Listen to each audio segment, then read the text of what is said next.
Halo teman-teman, kali ini kita akan membahas terkait perhitungan uang pesangon dan uang penghargaan masa kerja.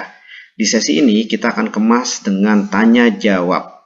Yuk teman-teman, kita bahas bareng bersama saya Budi di Rewata Channel.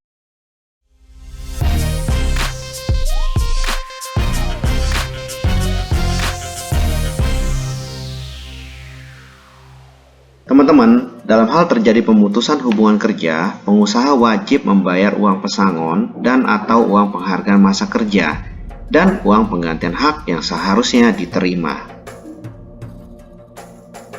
Nah, kali ini kita coba bahas yuk terkait tanya jawab dan contoh-contohnya ya teman-teman ya. Apa yang dimaksud dengan uang pesangon?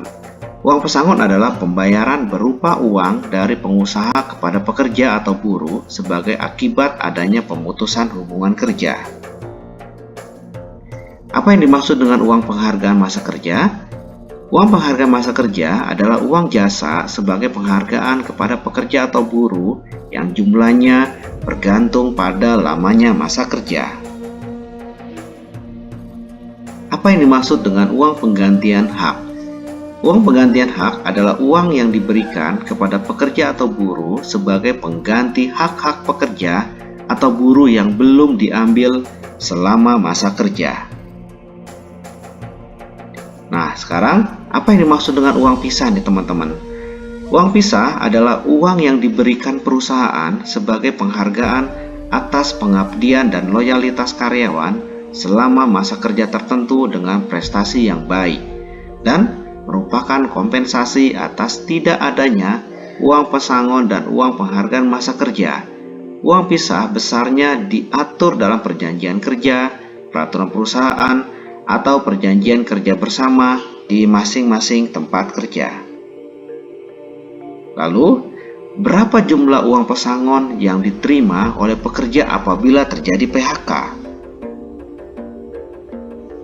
Perhitungan uang pesangon yang ditetapkan berdasarkan pasal 156 ayat 2 Undang-Undang Nomor 13 Tahun 2003 tentang Ketenagakerjaan, JO Undang-Undang Nomor 11 Tahun 2020 tentang Cipta Kerja, Klaster Ketenagakerjaan, dan pasal 40 ayat 2 peraturan pelaksananya yaitu pasal 36 PP Nomor 35 Tahun 2021 tentang Perjanjian Kerja Waktu Tertentu, Alih Daya, waktu kerja dan waktu istirahat, dan pemutusan hubungan kerja adalah 1.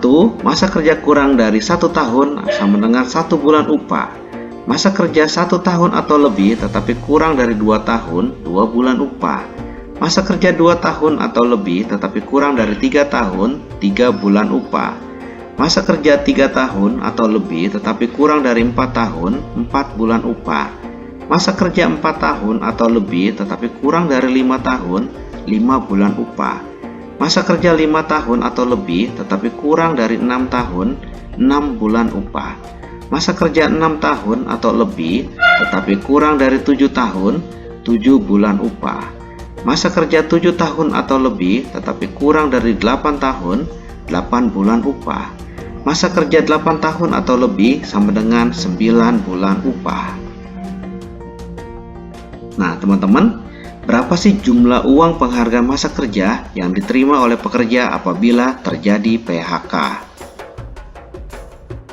Perhitungan uang penghargaan masa kerja berdasarkan pasal 156 ayat 3 Undang-Undang Nomor 11 Tahun 2020 JO Undang-Undang 13 Tahun 2003 dan pasal 40 ayat 3 PP 35 Tahun 2021 sebagai berikut.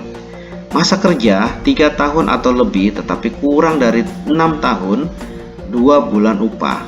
Masa kerja 6 tahun atau lebih tetapi kurang dari 9 tahun, 3 bulan upah. Masa kerja 9 tahun atau lebih tetapi kurang dari 12 tahun, 4 bulan upah. Masa kerja 12 tahun atau lebih tetapi kurang dari 15 tahun, 5 bulan upah. Masa kerja 15 tahun atau lebih tetapi kurang dari 18 tahun, 6 bulan upah. Masa kerja 18 tahun atau lebih tetapi kurang dari 21 tahun, 7 bulan upah. Masa kerja 21 tahun atau lebih tetapi kurang dari 24 tahun, 8 bulan upah. Masa kerja 24 tahun atau lebih sama dengan 10 bulan upah. Apa saja uang penggantian hak yang seharusnya diterima oleh pekerja apabila terjadi PHK? Nah, uang penggantian hak yang seharusnya diterima berdasarkan pasal 156 ayat 4 Undang-Undang Nomor 11 Tahun 2020 JO Undang 13 Tahun 2003 dan pasal 40 ayat 4 PP 35 Tahun 2021 berupa: yang pertama adalah cuti tahunan yang belum diambil dan belum gugur. Kedua, biaya dan ongkos pulang untuk pekerja atau buruh dan keluarganya ke tempat di mana pekerja atau buruh diterima bekerja. Tiga, hal-hal lain yang ditetapkan dalam perjanjian kerja, peraturan perusahaan, atau perjanjian kerja bersama. Sebelum dicabut oleh Undang-Undang Cipta Kerja tahun Nomor 11 Tahun 2020, dalam komponen uang penggantian hak dikenal pula komponen penggantian perumahan serta pengobatan dan perawatan bagi pekerja yang ter-PHK yang besarnya ditetapkan 15% dari uang pesangon dan atau uang penghargaan masa kerja. Setelah dicabut, hak ini telah hilang dalam aturan ketenagakerjaan. Lalu, apa saja komponen upah yang digunakan dalam perhitungan uang pesangon dan uang penghargaan masa kerja? Menurut pasal 157 ayat 1 Undang-Undang 13 tahun 2003 JO Undang-Undang 11 tahun 2020 dan pasal 66 Peraturan Pemerintah Nomor 36 tahun 2021 tentang pengupahan PP 36 tahun 2021, komponen upah yang digunakan sebagai dasar perhitungan uang pesangon dan uang penghargaan masa kerja terdiri atas upah pokok dan tunjangan tetap yang diberikan kepada pekerja atau buruh dan keluarganya. Lebih lanjut, dijelaskan bila upah yang dibayarkan adalah berupa upah tanpa tunjangan, maka dasar perhitungan uang pesangon dan uang penghargaan masa kerja yaitu upah tanpa tunjangan atau upah pokok. Demikian pula, bila upah yang dibayarkan adalah upah pokok dan tunjangan tidak tetap, maka dasar perhitungan uang pesangon dan uang penghargaan masa kerja yaitu upah pokok. Bagaimana bila komponen upah per bulan yang digunakan dalam perhitungan uang pesangon dan uang penghargaan masa kerja lebih rendah dari upah minimum? Pasal 67 ayat 3 PP 36 tahun 2021 menyebut, dalam hal upah sebulan yang menjadi perhitungan uang pesangon dan uang penghargaan masa kerja lebih rendah dari upah minimum yang berlaku di wilayah tempat kerja, maka perhitungan harus menggunakan besaran upah minimum yang berlaku tersebut. Berapa banyak uang pesangon, uang penghargaan masa kerja, uang penggantian hak, dan uang pisah yang diterima untuk berbagai jenis alasan PHK? Teman-teman, kita coba bahas satu-satu ya. Alasan PHK, perusahaan melakukan penggabungan, peleburan, dan pemisahan perusahaan dan pekerja tidak bersedia melanjutkan hubungan kerja, yaitu mendapatkan kompensasi 1 kali uang pesangon, 1 kali uang penghargaan masa kerja, dan uang penggantian hak. Alasan PHK, terjadi pengambil alihan perusahaan atau inisiatif PHK dari pengusaha. Nah, kompensasinya adalah 1 kali uang pesangon, 1 kali uang penghargaan masa kerja, dan uang penggantian hak. Alasan PHK, terjadi pengambil alihan perusahaan yang mengakibatkan terjadinya perubahan syarat kerja dan pekerja tidak bersedia melanjutkan hubungan kerja. Kompensasinya 0,5 kali uang pesangon, 1 kali uang penghargaan masa kerja, dan uang penggantian hak. Alasan PHK, perusahaan tutup akibat mengalami kerugian terus-menerus selama 2 tahun atau karena keadaan memaksa atau force majeure. Kompensasi berbentuk 0,5 dikali uang pesangon, 1 kali uang penghargaan masa kerja, dan uang penggantian hak. Alasan PHK, perusahaan tutup yang disebabkan bukan karena perusahaan mengalami kerugian. Kompensasi 1 kali uang pesangon, 1 kali uang penghargaan masa kerja, dan uang penggantian hak. Alasan PHK, Perusahaan melakukan PHK terhadap pekerja karena alasan perusahaan tutup yang disebabkan keadaan memaksa atau force majeure. Kompensasi 0,75 dikali uang pesangon, 1 kali uang penghargaan masa kerja, dan uang penggantian hak. Alasan PHK. Perusahaan melakukan PHK terhadap pekerja karena alasan perusahaan dalam keadaan penundaan kewajiban pembayaran utang yang disebabkan perusahaan mengalami kerugian.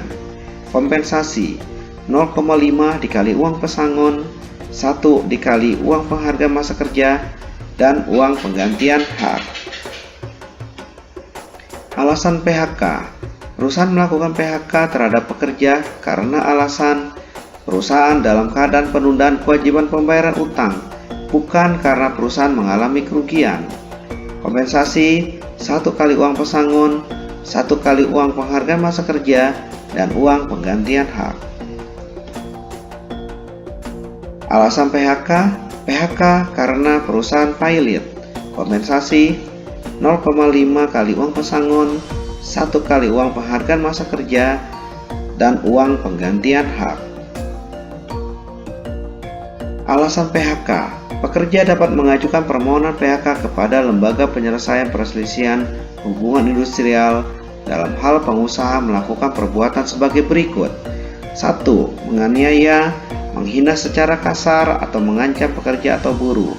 2. Membujuk dan atau menyuruh pekerja atau buruh untuk melakukan perbuatan yang bertentangan dengan peraturan perundang-undangan. 3. Tidak membayar upah tepat waktu yang telah ditentukan selama 3 bulan berturut-turut atau lebih. 4. Tidak melakukan kewajiban yang telah dijanjikan kepada pekerja atau buruh. 5. Memerintahkan pekerja atau buruh untuk melaksanakan pekerjaan di luar yang diperjanjikan. Atau yang keenam, memberikan pekerjaan yang membahayakan jiwa, keselamatan, kesehatan, dan kesusilaan pekerja atau buruh, sedangkan pekerjaan tersebut tidak dicantumkan dalam perjanjian kerja. Maka berhak atas kompensasi 1 kali uang pesangon, 1 kali uang penghargaan masa kerja, dan uang penggantian hak. Alasan PHK. Perusahaan dapat melakukan PHK terhadap pekerja karena alasan adanya putusan lembaga penyelesaian perselisihan hubungan industrial yang menyatakan pengusaha tidak melakukan perbuatan sebagaimana dimaksud pada huruf A sampai dengan huruf F di atas, dengan kompensasi uang penggantian hak dan uang pisah. Alasan PHK. Pekerja mengundurkan diri, mendapatkan kompensasi uang penggantian hak dan uang pisah. Alasan PHK. Pekerja mangkir selama 5 hari kerja atau lebih berturut-turut tanpa keterangan secara tertulis yang dilengkapi dengan bukti yang sah dan telah dipanggil oleh perusahaan 2 kali secara patut dan tertulis, mendapatkan kompensasi uang penggantian hak dan uang pisah. Alasan PHK. Pekerja melakukan pelanggaran ketentuan yang diatur dalam perjanjian kerja, peraturan perusahaan, atau perjanjian kerja bersama, dan sebelumnya telah diberikan surat peringatan pertama, kedua, dan ketiga secara berturut-turut. Kompensasi 0,5 uang pesangon, 1 kali uang penghargaan masa kerja, dan uang penggantian hak. Alasan PHK. Pekerja melakukan pelanggaran bersifat mendesak dan yang diatur dalam perjanjian kerja, peraturan perusahaan, atau perjanjian kerja bersama. Catatan, ini merupakan peraturan baru dan untuk PHK dan alasan ini, PHK dapat dilakukan tanpa pemberitahuan dengan mendapatkan kompensasi, uang penggantian hak, dan uang pisah. Alasan PHK. Pekerja tidak dapat melakukan pekerjaan selama 6 bulan akibat ditahan oleh pihak yang berwajib karena diduga melakukan tindak pidana yang menyebabkan kerugian perusahaan. Maka mendapatkan kompensasi, uang penggantian hak, dan uang pisah. Alasan PHK. Pekerja tidak dapat melakukan pekerjaan selama 6 bulan akibat ditahan pihak yang berwajib karena diduga melakukan tindak pidana yang tidak menyebabkan kerugian perusahaan. Maka mendapatkan kompensasi 1 kali uang penghargaan masa kerja dan uang penggantian hak. Alasan PHK. Pengadilan memutuskan perkara pidana sebelum berakhirnya masa 6 bulan pekerja dinyatakan bersalah dan menyebabkan perusahaan mengalami kerugian, kompensasi, uang penggantian hak, dan uang pisah. Alasan PHK, pengadilan memutuskan perkara pidana sebelum berakhirnya masa 6 bulan pekerja dinyatakan bersalah dan tidak menyebabkan kerugian perusahaan, maka mendapatkan kompensasi 1 kali uang penghargaan masa kerja dan uang penggantian hak. Alasan PHK, perusahaan mengajukan PHK dikarenakan pekerja mengalami sakit berkepanjangan atau cacat akibat kecelakaan kerja dan tidak dapat melakukan pekerjaannya setelah melampaui batas 12 bulan, maka mendapatkan kompensasi 2 kali uang pesangon, 1 kali uang penghargaan masa kerja, dan uang penggantian hak. Alasan PHK, pekerja mengajukan PHK dikarenakan pekerja mengalami sakit berkepanjangan atau cacat akibat kecelakaan kerja dan tidak dapat melakukan pekerjaannya setelah melampaui batas 12 bulan, maka mendapatkan kompensasi 2 kali uang pesangon, 1 kali uang penghargaan masa kerja, dan uang penggantian hak. Alasan PHK, pekerja memasuki usia pensiun, mendapatkan kompensasi 1 kali 75 uang pesangon, 1 kali uang penghargaan masa kerja, dan uang penggantian hak. Alasan PHK, pekerja atau buruh meninggal dunia, kompensasinya adalah 2 kali uang pesangon, 1 kali uang penghargaan masa kerja, dan uang penggantian hak. Nah teman-teman, apakah pemberian uang pesangon, uang penghargaan masa kerja, uang penggantian hak, dan uang pisah berlaku bagi pekerja perjanjian kerja waktu tertentu, PKWT, dan pekerja outsourcing? Kompensasi PHK seperti tersebut di atas tadi tidak berlaku bagi pekerja dengan status PKWT. Artinya, apabila pekerja outsourcing terikat dalam PKWT, maka pekerja outsourcing tersebut juga tidak dapat memperoleh kompensasi PHK. Mengingat bagi PKWT untuk kompensasinya berlaku aturan tersendiri, yaitu pada pasal 15 dan 16 PP 35 tahun 2021 yang dapat dirangkum sebagai berikut. Yang pertama, pengusaha wajib memberikan uang kompensasi kepada pekerja yang hubungan kerjanya berdasarkan PKWT. Kedua, pemberian kompensasi dilaksanakan pada saat berakhirnya PKWT. Yang ketiga, diberikan kepada pekerja yang mempunyai masa kerja minimal 1 bulan secara terus-menerus. Keempat, besarnya kompensasi dalam PKWT adalah sebagai berikut. PKWT dalam selama 12 bulan secara terus-menerus diberikan 1 bulan upah. PKWT selama 1 bulan atau lebih tetapi kurang dari 12 bulan dihitung secara proporsional sama dengan masa kerja dibagi 12 dikali upah per bulan. PKWT selama lebih dari 12 bulan secara terus-menerus dihitung secara proporsional. Masa kerja dibagi 12 dikali upah per bulan. Bagaimana jika perusahaan tidak membayarkan kompensasi kepada pekerja yang di PHK? Yang pertama, perusahaan yang tidak menjalankan kewajibannya dalam membayarkan kompensasi bagi pekerjanya yang di PHK dapat dijatuhi pidana. Mengingat tindakan ini merupakan tindak pidana kejahatan, Pasal 185 Undang-Undang 13 tahun 2003 JO Undang-Undang Nomor 11 tahun 2021 menyatakan bahwa pengusaha yang tidak menjalankan kewajiban membayar kompensasi PHK diancam sanksi pidana penjara paling singkat 1 tahun dan paling lama 4 tahun dan atau denda paling sedikit 100 juta dan paling banyak 400 juta. Teman-teman, ini adalah sumbernya. Oke, teman-teman, sampai di sini dulu waktu kita untuk belajar bareng. Semoga hal ini bermanfaat untuk kita semua. Sampai jumpa lagi di sesi berikutnya bersama saya Budi di Rewata Channel. Terima kasih.